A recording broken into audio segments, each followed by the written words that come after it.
1, 2, 3, come on. Come on, come on.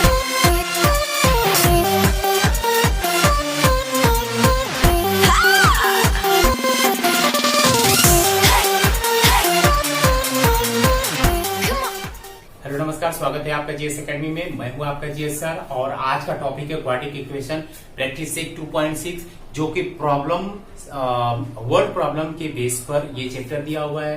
तो इसके दो पार्ट में बनाया हूं, पार्ट 1 एंड पार्ट 2। तो पार्ट 1 में क्वेश्चन 1 से लेकर क्वेश्चन 6 तक पार्ट 1 में है और पार्ट 2 में क्वेश्चन 6 से क्वेश्चन 10 तक उस वीडियो में वर्ड प्रॉब्लम आपको मिलेंगे। तो चलिए स्टार्ट करते हैं वर्ड प्रॉब्लम। अभी तक जिन लोगों ने हमारे वीडियो को सब्सक्राइब किया उसके लिए बहुत बहुत धन्यवाद, और जिन्होंने सब्सक्राइब नहीं किया है तो प्लीज सब्सक्राइब एंड लाइक और अदर्स के पास शेयर करिए, अदर स्टूडेंट के पास, ताकि उन्हें भी बेनिफिट हो। और जो भी डाउट, जो भी प्रॉब्लम हो तो कमेंट बॉक्स में लिखिए। क्वेश्चन नंबर 7 यहाँ पर बहुत ही इंपॉर्टेंट क्वेश्चन है। लिखा हुआ है, प्रतीक takes 8 hours to travel 36 kilometers downstream and return to the same spot. The speed of boat in still water is 12 kilometers per hour and find the speed of water current. तो यहां पर देखिए दो new word आपको सुनने को आ रहा होगा, downstream and upstream. Downstream and upstream. तो डाउनस्ट्रीम क्या होता है, अपस्ट्रीम क्या होता है, पहले इसको समझाने की कोशिश करूंगा। डाउनस्ट्रीम एंड यहां पर मैं समझाऊंगा अपस्ट्रीम। Up stream. देखिए व्हाट इज द डाउनस्ट्रीम। इसके लिए एक छोटा सा फिगर बनाता हूं। एक रिवर है या फिर ओशन है, चाहे जो भी बोलिए, वाटर का फ्लो मैं शो करा रहा हूं, that is the water flow, water current. Okay, और यहां पर एक बोट है। ओके, अब इस फिगर को देखिएगा, दो कंडीशन होते हैं। कभी कभी आप देखे होंगे, आपने देखा होगा कि किस प्रकार से जो वाटर का फ्लो है, वाटर का फ्लो है वो इस डायरेक्शन में ही जा रहा है। ठीक है, वाटर का फ्लो इसी डायरेक्शन में बहता जा रहा है। Means direction of the water current is one side. And also boat की यदि इस बोट का यदि फ्लो देखा जाए तो बोट का भी फ्लो इसी साइड है। यदि बोट का भी फ्लो इसी साइड है तो इसे हम बोलेंगे डाउन स्ट्रीम। ध्यान रखना है, इसे बोलेंगे डाउन स्ट्रीम। लेकिन कभी कभी जो वाटर का फ्लो होता है, जो वाटर का फ्लो होगा वो सेम इसी डायरेक्शन में है, इसी डायरेक्शन में है, बट जो बोट होगा हमारा इस डायरेक्शन में है।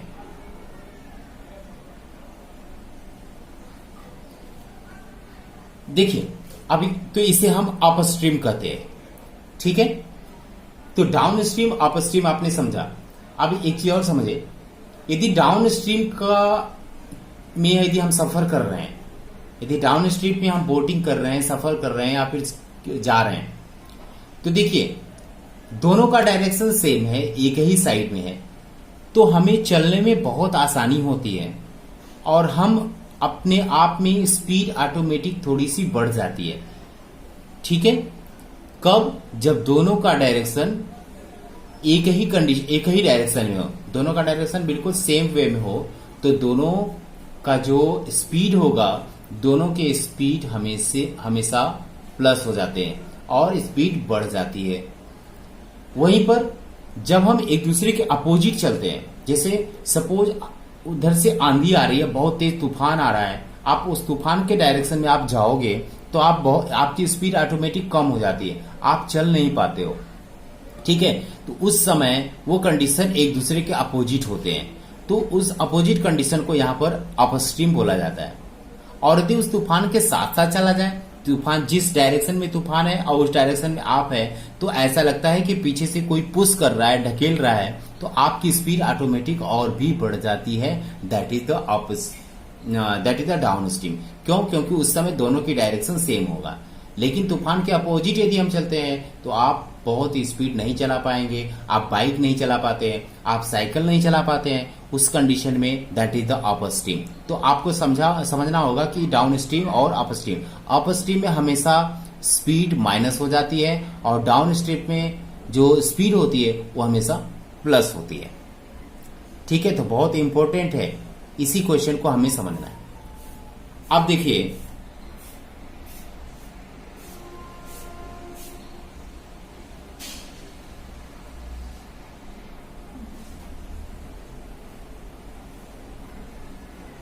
अब यहां पर प्रतीक जो है, पहले क्वेश्चन को मैं समझाने की कोशिश कर रहा हूं। प्रतीक जो है, प्रतीक एक, सपोज देखिए, अब यहां से ए एंड बी मैंने सपोज किया। प्रतीक ए से स्टार्ट करता है फ्रॉम ए और बी तक जाता है, ठीक है, और वो भी डाउन स्ट्रीम में। डाउन स्ट्रीम में मतलब ये वाला कंडीशन फॉलो करके जा रहा है, तो इसकी स्पीड बड़ी होगी। उसके बाद बी से ए के साइड में रिटर्न हो रहा है, फिर से वो बी से ए के साइड में रिटर्न हो रहा है। इसका मतलब ये इस कंडीशन में फिर से आ रहा है अपने स्पॉट पर, तो बी से फिर ए पर आ रहा है, ठीक है, तो ये डाउन स्ट्रीम में होगा, तो यहां पर माइनस होगा। कैसे होगा इसको अभी समझाएंगे। तो पहले इसको समझिए कि पहले प्रतीक ने ए से बी तक की डिस्टेंस दूरी करी और बी से ए तक का फिर से डिस्टेंस दूरी करी, तो दोनों मिलाकर total distance is the 36 kilometre, जो कि बुक में देकर रखा हुआ है। 36 किलोमीटर अप एंड डाउन उसने वर्क किया। और जो बोट थी, जो बोट की स्पीड थी यहां पर, ठीक है, बोट की स्पीड जो थी यहां पर 12 किलोमीटर पर आवर था। बोट की जो स्पीड है 12 किलोमीटर पर आवर, ठीक है, 12 किलोमीटर पर आवर बोट की स्पीड है। और टोटल डिस्टेंस उसने कवर किया है अप एंड डाउन दोनों मिलाकर 36 किलोमीटर, और अप एंड डाउन दोनों मिलाकर टोटल टाइम टेकन 8 आवर, 8 घंटे का सफर में अप डाउन उसने कंप्लीट किया, ठीक है। तो दोनों की स्पीड निकालनी है। अब ये क्वेश्चन आपको समझ में आया होगा, तो चलिए स्टार्ट करते हैं कैसे हम इसे सॉल्व करें। चलिए, तो यहां पर लिखेंगे let the speed of water current be x kilometre per hour. देखिए यहां पर वाटर करंट का स्पीड कहीं देकर नहीं रखा हुआ है। क्यों हमने इसे सपोज किया? क्योंकि डाउन स्ट्रीम और अप स्ट्रीम में इसकी स्पीड का बहुत बड़ा रोल है। यदि हम डाउन स्ट्रीम में जा रहे हैं तो ये अपनी स्पीड को इसमें ऐड करता है, तो हमें इसकी स्पीड हमें जाननी चाहिए। तो इसके लिए हमें इसकी स्पीड यहां पर x किलोमीटर हमने सपोज किया, ठीक है। And speed of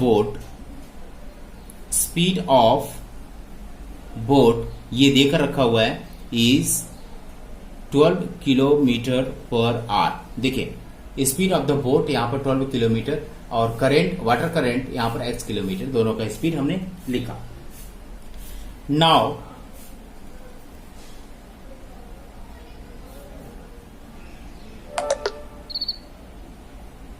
speed of boat in down stream,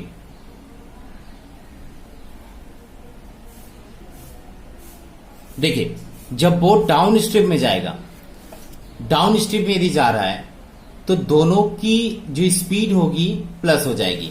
इसका मतलब 12 kilometre plus x, 12 plus x. देखिए यहां पर बोट की स्पीड और वाटर करंट की दोनों की स्पीड यहां पर प्लस हो गया। क्यों? क्योंकि यहां पर डाउन स्ट्रीम में है और वही चीज यहां पर यदि हम speed of boat in up stream, जब वो वापस आएगा तो वो माइनस करके आएगा, क्योंकि फ्लो उधर है, उसका डिस्टेंस उसका डायरेक्शन, और बोट का डायरेक्शन इस साइड है, तो ये 12 माइनस एक्स होगा।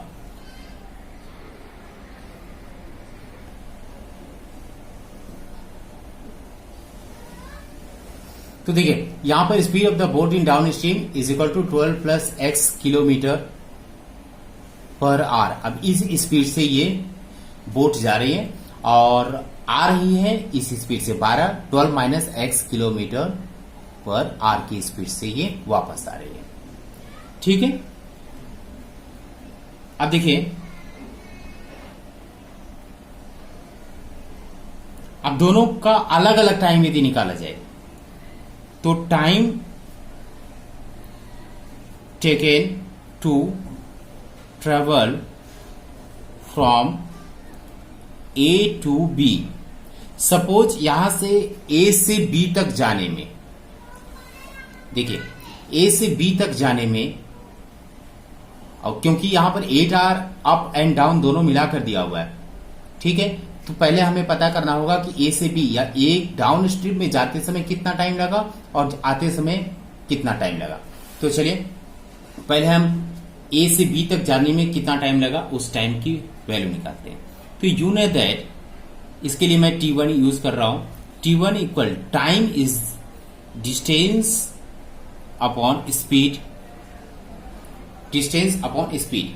अब देखिए टोटल डिस्टेंस हमारे पास कितना है, टोटल डिस्टेंस है 36 किलोमीटर और स्पीड कितना है, इसके डाउन ए से बी तक जाने में स्पीड आपका 12 प्लस एक्स है। ठीक है, चलिए this is the equation number 1। अब इसके आगे यदि time taken to travel from B to A, ठीक है, यदि बी से ए की तरफ जा रहा है तो इसके लिए T2 हम सपोज करें दूसरा टाइम, ये भी डिस्टेंस अपॉन स्पीड होगा, तो इसके लिए जो भी डिस्टेंस है वो 36 किलोमीटर ही है अपॉन स्पीड, इसके लिए स्पीड 12 माइनस एक्स।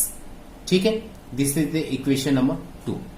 अब देखिए दो इक्वेशन यहां पर दिया हुआ है और दोनों is both are times, but यहां पर कंडीशन देकर रखा है कि दोनों को यदि ऐड कर दिया जाए अप एंड डाउन तो दोनों 8 आवर्स के इक्वल है, मतलब आने और जाने में दोनों टोटल मिलाकर 8 आवर्स लगते हैं। अकॉर्डिंग क्वेश्चन देखा जाए, अकॉर्डिंग क्वेश्चन तो T1 प्लस T2 जो होगा वो 8 आवर्स के इक्वल होगा।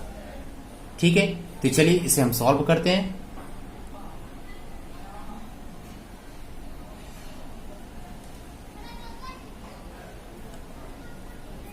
देखिए यहां पर देकर रखा हुआ है T1 और T2, जो T1 और T2 है दो टाइम, ये दोनों total time is equal to 8 our.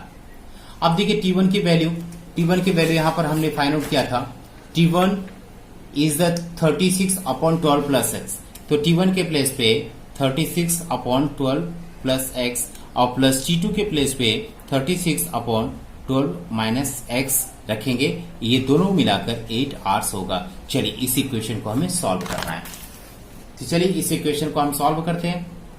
देखिए यदि यहां पर दोनों में 36 कॉमन ले लिया जाए, 36 कॉमन लेने पर 1 अपॉन 12 प्लस एक्स बचेगा, यहां पर भी 1 अपॉन 12 माइनस एक्स बच रहा है इज इक्वल टू 8। ठीक है, अब इसको डिनोमिनेटर सेम करके इसे सॉल्व कर दिया जाए, तो यहां पर 12 plus X plus 12 minus X होगा अपॉन, यहां पर देखिए A plus B, A minus B का whole square means A square और B square means A square minus B square, ये आइडेंटिटीज का यहां पर यूज किया गया है, A square, A plus B और A minus B. 36 is equal to 8। तो देखिए यहां पर एक्स यहां पर कैंसिल होगा क्योंकि एक प्लस में एक माइनस में है, और इसको सॉल्व करते हैं तो 36 और यहाँ होगा 24, 12 एंड 12 24, यहाँ होगा 144 minus x square is equal to 8। ठीक है, चलिए अब देखिए फिर से 36 मल्टीपल 24 कर सकते हैं और is equal to 8 multiply by 144 minus x square. देखिए यहां पर 8 3 जा कैंसिल हो सकता है, 8 3 जा, तो यहां पर बचेगा 36 multiple 3 is equal to 144 minus x square. 36 3 जा 108 is equal to 144 minus x square. तो यदि 144 इधर कर दिया जाए तो 108 माइनस हो जाएगा 144 इज इक्वल टू बच रहा है यहाँ पर माइनस एक्स स्क्वायर। यहाँ पर सॉल्व करेंगे तो ये होगा minus 36 is equal to minus x square. Minus minus cancel होगा और यहाँ पर रिमूविंग स्क्वायर, यदि स्क्वायर को रिमूविंग कर दिया जाए तो यहाँ पर अंडर रूट लग जाएगा 36। सो x इक्वल 36 किसका स्क्वायर रूट है, सो x का है। तो देखिए x की वैल्यू यहाँ पर आ चुकी है। तो इस प्रकार से हमें सॉल्व करना है। और what is x, speed of water current. So speed of water current is 6 kilometre per our. ठीक है, तो वाटर करंट हमें फाइंड करना था, इस प्रकार से हम फाइंड करते हैं। चलिए क्वेश्चन नंबर नेक्स्ट, चलिए क्वेश्चन नंबर 8। क्वेश्चन नंबर 8 देख रखा है, Pintu takes 6 day more than those of Nishu to complete certain work. कोई एक वर्क है और Pintu 6 days more than those of Nishu to complete. Nishu से 6 दिन ज्यादा टाइम ले रहा है पिंटू उस वर्क को कंप्लीट करने के लिए। तो चलिए स्टार्ट करते हैं। तो लिखना पड़ेगा पहले, let the number of days taken by Nishu. पहले पता करें कि नीशू ने कितना टाइम लिया। तो पता चला कि नीशू ने x डेज का टाइम लिया। अब अकॉर्डिंग क्वेश्चन यदि देखा जाए, so number of days taken by Pintu, यदि पिंटू की बात कर रहे हैं तो पिंटू ने 6 ज्यादा डेज लिया। ठीक है, दोनों का डेज हमारे पास कंफर्म हो गया। अब इसके बाद देखिए, इफ दे वर्क टुगेदर, यदि दोनों साथ में वर्क करें, ठीक है, तो दोनों साथ में जब वर्क करेंगे यानी कि x प्लस 6, देखिए दोनों का जो एक साथ वर्क करेंगे, तो यदि दोनों एक साथ वर्क करते हैं तो जरा देखिए टाइम हमारे पास कम लगेगा। Number of the worker increase हो रहा है, number of the worker increase होता है तो डेज कम लगेंगे, डेज कम लगेंगे। यदि दोनों साथ में वर्क करें तो डेज हमारा कम लगेगा, टाइम कम लगेगा। तो इस तरह का जब रेशियो प्रोपोर्शन में हम पढ़ते हैं, डायरेक्ट और इनवर्स प्रोपोर्शन, डायरेक्ट और इनवर्स प्रोपोर्शन, तो देखिए यहां पर जब नंबर ऑफ द दोनों कंडीशन में इंक्रीज हो रहे हैं, दोनों कंडीशन में इंक्रीज हो रहा है, देखिए नंबर ऑफ द लेबर या फिर नंबर ऑफ द वर्कर यदि इंक्रीज हो रहा है तो टाइम यहां पर कम लगेगा। ठीक है, तो ये हम इनवर्स प्रोपोर्शन में इसको सॉल्व कर सकते हैं। एक प्लस और एक माइनस हो रहा है तो यहां पर इनवर्स प्रोपोर्शन में ही इसको लिखेंगे, इसको रेसिप्रोकल करके लिखेंगे तो 1/6 1/x+6 और टोटल टाइम लग रहा है 1/6 अकॉर्डिंग क्वेश्चन। तो बस इसी को हमें सॉल्व करना है। सॉरी, यहां पर टोटल टाइम टेकन लग रहा है 1/4 यदि दोनों वर्क साथ में कर रहे हैं तो चलिए यहां पर डिनोमिनेटर सेम करके इसको सॉल्व करते हैं। यहां पर हो जाएगा x+6 और यहां होगा x+6 इज इक्वल टू 1/4। दोनों का मल्टीपल किया और यहां पर इन दोनों को डिवाइड करके यहां पर कुल मिलाकर मिक्स फ्रैक्शन जिस प्रकार से सॉल्व करते हैं, नॉर्मल फ्रैक्शन जिस प्रकार से सॉल्व करते हैं, बस उसी प्रकार से इसे सॉल्व किया गया है। चलिए x यहां पर यह हो जाएगा 2x+6 और यहां होगा x² + 6x is equal to 1/4। यहां पर क्रॉस मल्टीपल करेंगे, क्रॉस मल्टीपल करने पर 2 4 जा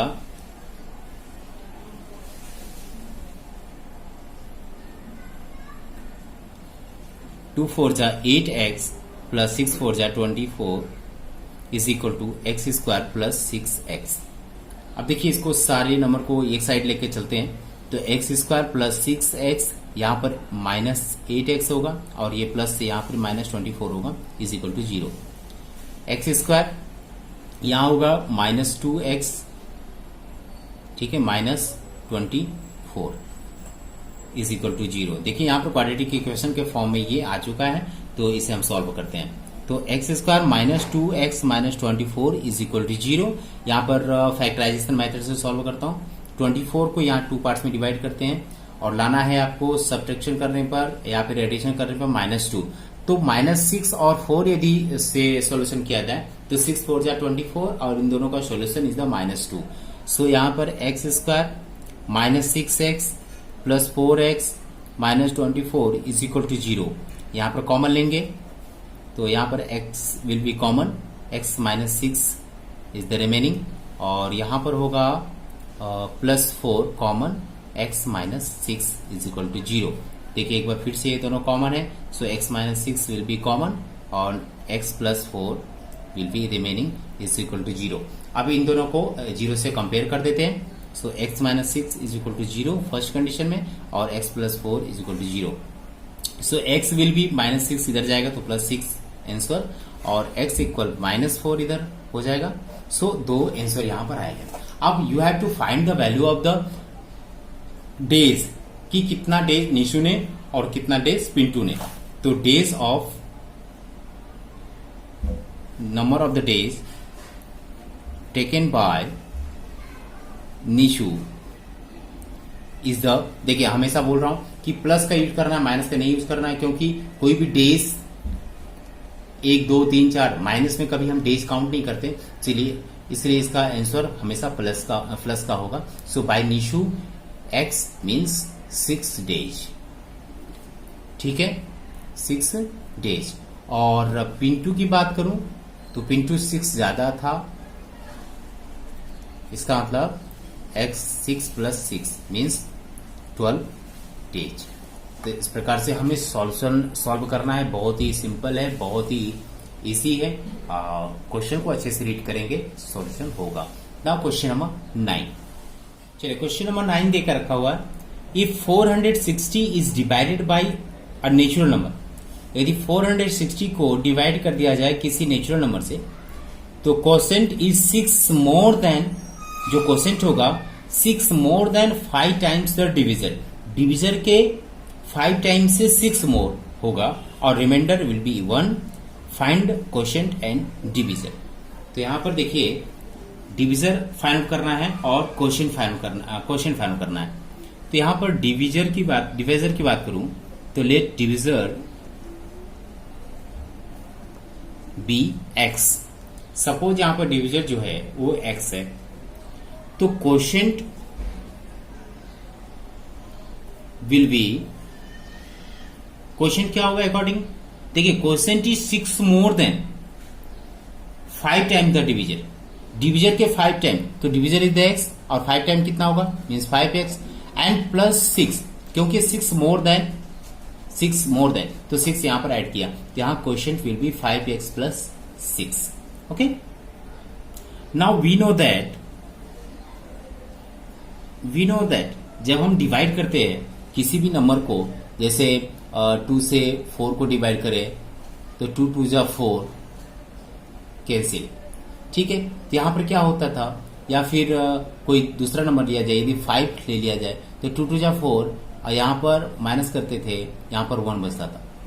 तो देखिए 2 2 जा 4 इन दोनों का मल्टीपल और इन जो आंसर आएगा रिमेनिंग को प्लस करते थे, तो आंसर किसके इक्वल आता था, 5 के इक्वल आता था। इसका मतलब हम डिविडेंड की बात करें, dividend that is the dividend, ठीक है। डिविडेंड इज इक्वल क्या होगा, ये किसके इक्वल होता है, डिविजर और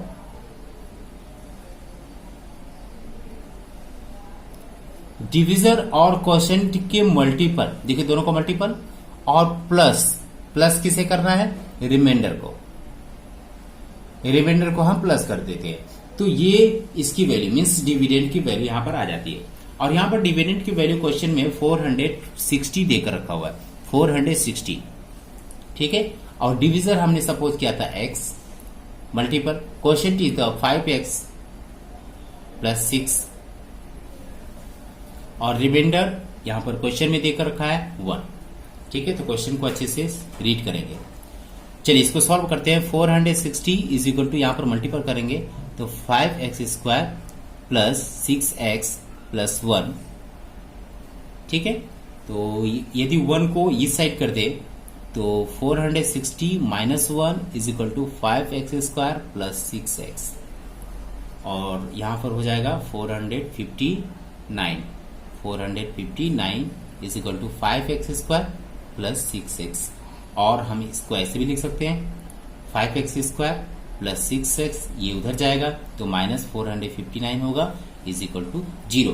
देखिए यहाँ पर क्वाड्रेटिक इक्वेशन के फॉर्म में यहाँ पर आ चुका है। नाउ इसे फार्मूला मेथड से या फिर कंप्लीट स्क्वायर मेथड से आपको जो इजी लगे उससे सॉल्व कर सकते हैं। तो हम डायरेक्ट यहाँ पर फार्मूला मेथड से सॉल्व करते हैं। तो फार्मूला मेथड से सॉल्व करने के लिए सबसे पहले आपको कंपेयर करना पड़ेगा। Now comparing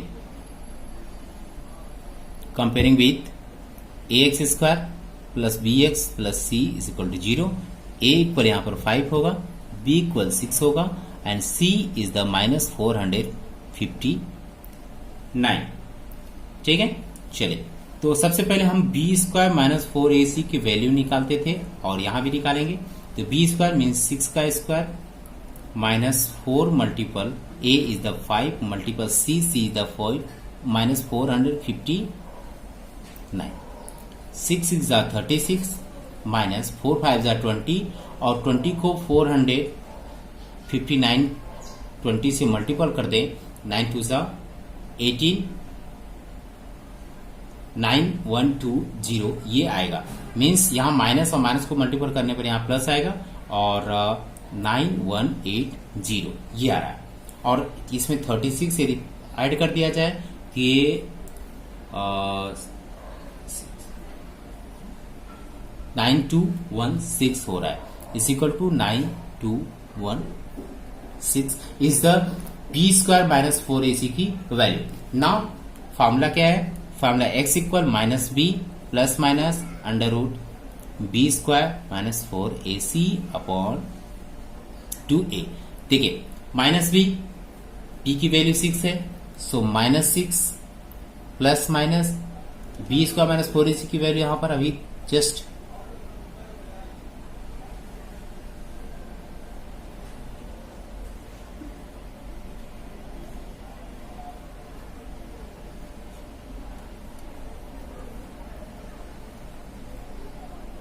okay.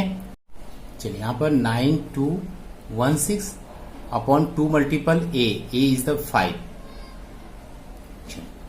सो यहां पर x equal minus 6 plus minus 9216 का अंडर रूट यदि हटाया जाए स्क्वायर रूट, तो इसका ये किसका स्क्वायर रूट बनेगा, that is the 96, square of the 96 is the 9216। आपको लर्न करके रखना पड़ेगा, और 2 5 10 या फिर निकाल भी सकते हैं। चलिए अब देखिए यहाँ पर सारी वैल्यू निकल चुकी है। यहाँ पर x के 2 वैल्यू आपको निकालना है। सो x इक्वल एक बार प्लस का लेना है तो माइनस 6 प्लस 96 अपॉन 10, और दूसरा वैल्यू होगा माइनस 6 माइनस 96 अपॉन 10। ये दोनों की वैल्यू आपको निकालनी है। तो यहाँ पर होगा 90 अपॉन 10 मीन्स 9 आंसर, और यहाँ पर होगा 102 माइनस 102 अपॉन 10, इसको कैंसिल करेंगे तो माइनस 10 अपॉन 2। देखिए यहां पर भी 2 वैल्यू यहां पर आ चुका है ना। आपको क्या फाइनल करना था, डिविजर। तो divisor is the x final करना था, तो x इज द यहां पर divisor will be 9। So divisor is the 9। ये आपको आंसर निकालना है। क्यों, क्योंकि डिवीजर हमेशा माइनस में नहीं होता, प्लस में होता है। सो यहाँ पर माइनस नहीं लिखेंगे, प्लस का लिखेंगे, ठीक है। तो इस प्रकार से आप सॉल्व करेंगे, बहुत इजी है। डिविजर क्वेश्चन रिमाइंडर ये क्लास 8 और 7 में भी हम लोगों ने पढ़ा था। तो इस प्रकार से नाउ क्वेश्चन नंबर 10। चलिए देखिए क्वेश्चन नंबर 10, यहाँ पर एक फिगर मैं बना रहा हूँ। क्वेश्चन नंबर 10 में एक फिगर देकर रखा हुआ है जो कि ट्रेपेजियम का फिगर है। x-4 मैं लिख देता हूं, उसके बाद क्वेश्चन बताता हूं। x-2 a b c d, यहां पर m है और is the x। Now question है, in the adjoining figure abc is a trapezium, और ab देखिए यहां पर गिवन दिया है AB पैरेलल DC, AB और DC parallel CD, and its area of trapezium ABCD is equal to 33 centimetre square. Area भी दिया हुआ है। From the information given in the figure find the length of all side. सारे sides के length आपको find out करना है केवल, तो बहुत ही इजी है आपको। चूंकि यहां पर साफ साफ बता रहा है कि दिस इज द ट्रेपेजियम, तो ट्रेपेजियम का फॉर्मूला यूज करके आप सॉल्व करेंगे। तो area, we know that area of trapezium is equal to half into sum of parallel sides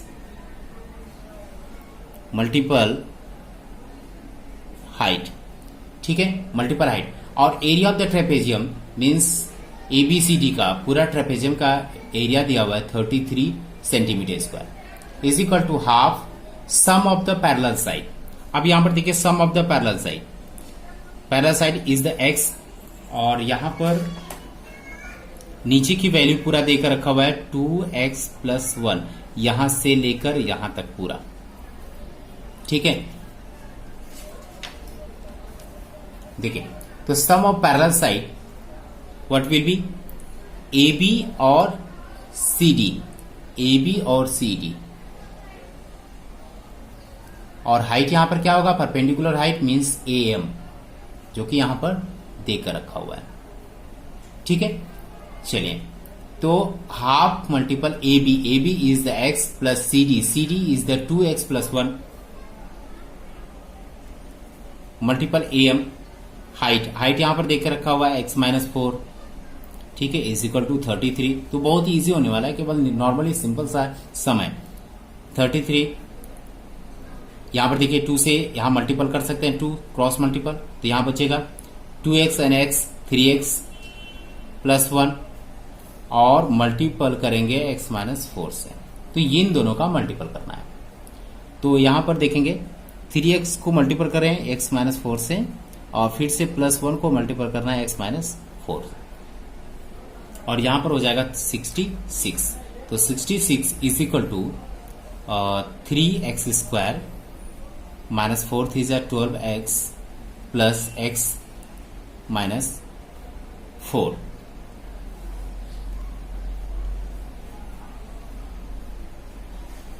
तो 12x minus x-4 plus x-4। देखिए अब उसके बाद इसको सॉल्व करेंगे तो 3x² - 11x